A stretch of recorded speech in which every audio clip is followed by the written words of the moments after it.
हमारे बड़ा प्रधान साहब नरेंद्र भाई मोदी जी कर रहे हैं, इसलिए उनको पुनः कर्तव्य से हम अभिनंदन करते हैं।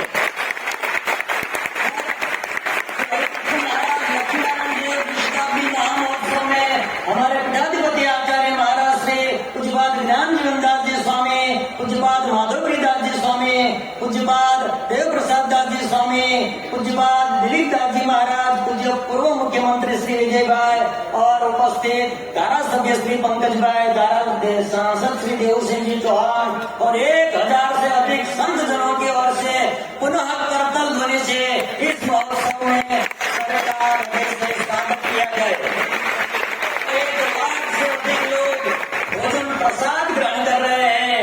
सबको हृदय में एक ही उम्मीद है, देश का नेता कैसा हो, आदरणीय बड़ा प्रधान नरेंद्र भाई मोदी।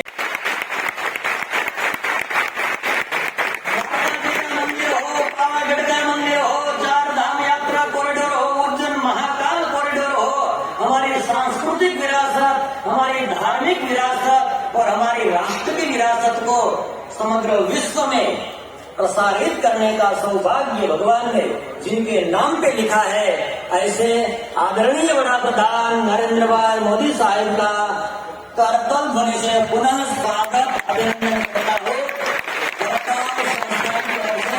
आपका बहुत बहुत अभिनंदन।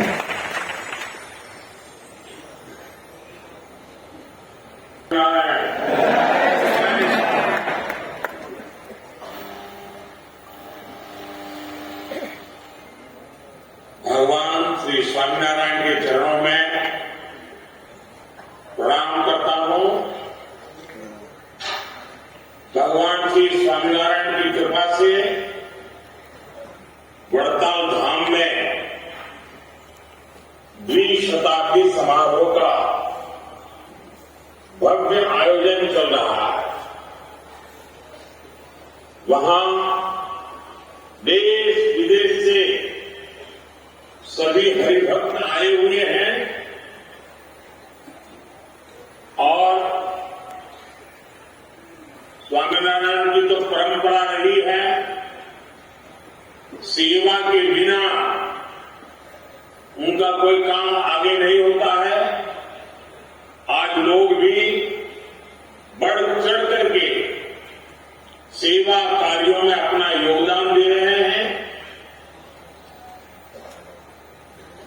मैंने पिछले कुछ दिनों में टीवी पर इस समारोह की जो तस्वीरें देखी, मीडिया में, सोशल मीडिया में जो वीडियो देखे, वो देखकर मेरा आनंद अनेक गुना बढ़ गया।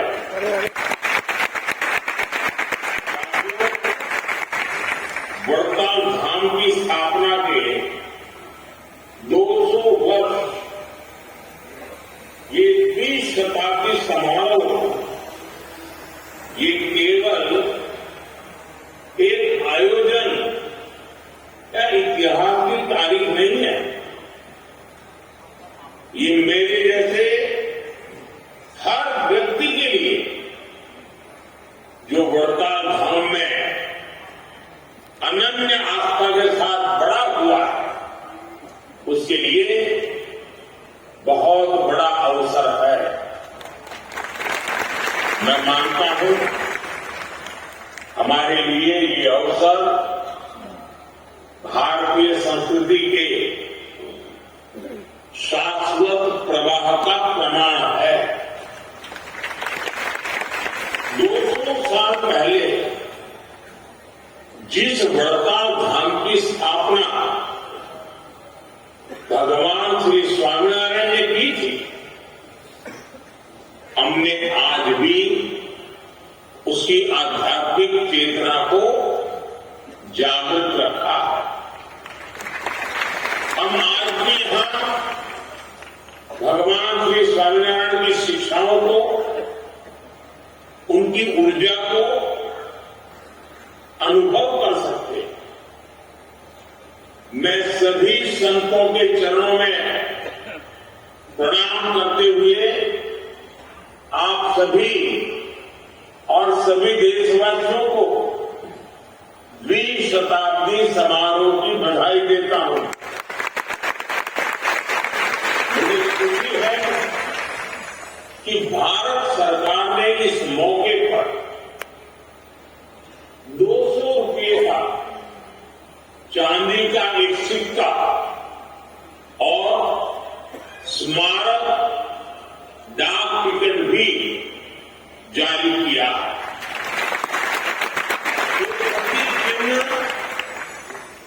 आने वाली पीढ़ियों के मन में इस महान अवसर की स्मृतियों को जीवंत करते रहेंगे। साथियों, भगवान स्वामीनारायण से जुड़ा हर व्यक्ति जानता है इस परंपरा से मेरा संबंध कितना गहरा है। हमारे राकेश जी बैठे हैं वहां, उनसे मेरा नाता कैसा है, कितना पुराना है, वो कभी आपको बताएंगे। ये रिश्ता आत्मिक भी है, आध्यात्मिक भी है और सामाजिक भी है। जब मैं गुजरात में था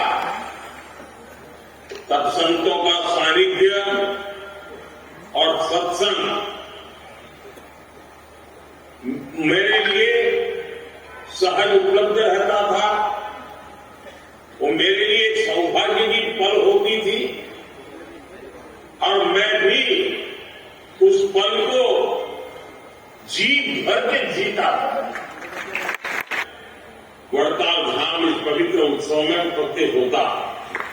मेरी इच्छा तो रही थी के देशों जुड़ी बातों याद करो। અને સ્વાભાવિક છે તમને ગમે મને ગમે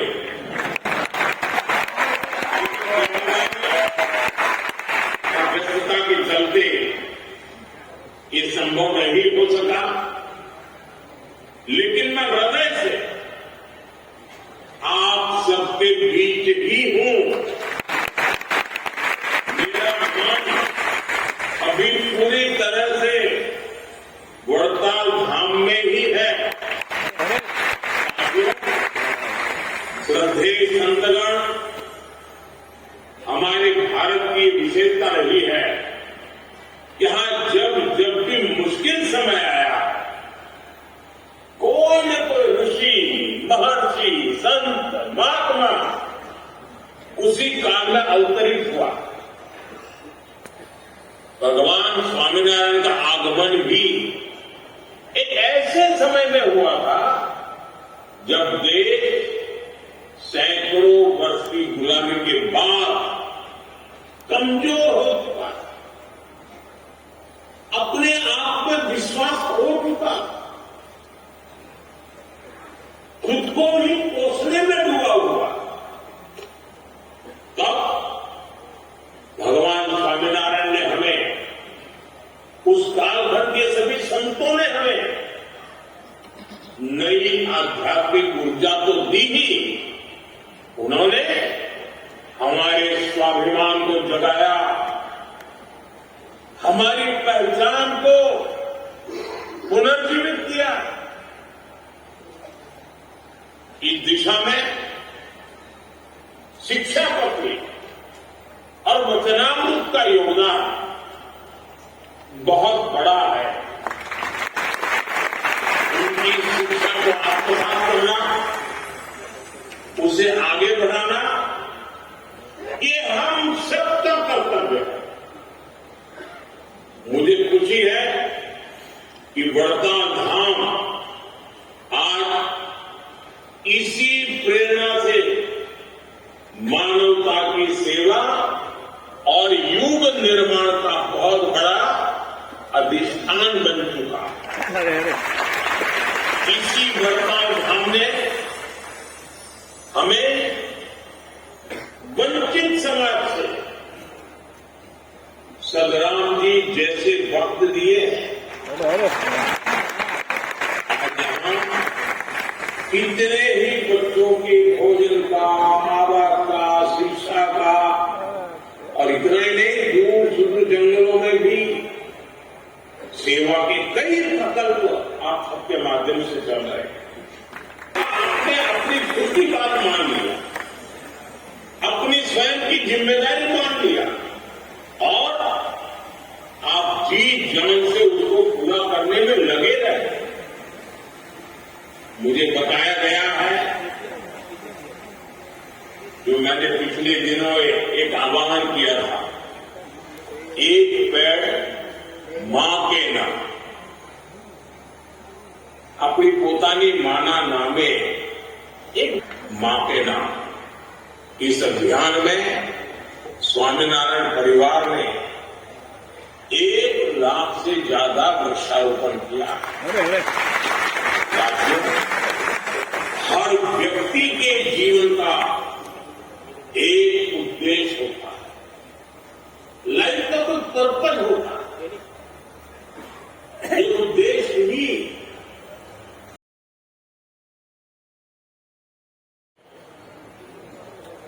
विदेशी लोग हैं, उनको समझाएं ये क्या है और कोशिश करें कि विदेश में आपकी एक एक शाखा कम से कम 100 विदेशी लोगों को बड़ी श्रद्धापूर्वक ये प्रयागराज का कुंभ मेला के दर्शन करने के लिए ले आएंगे।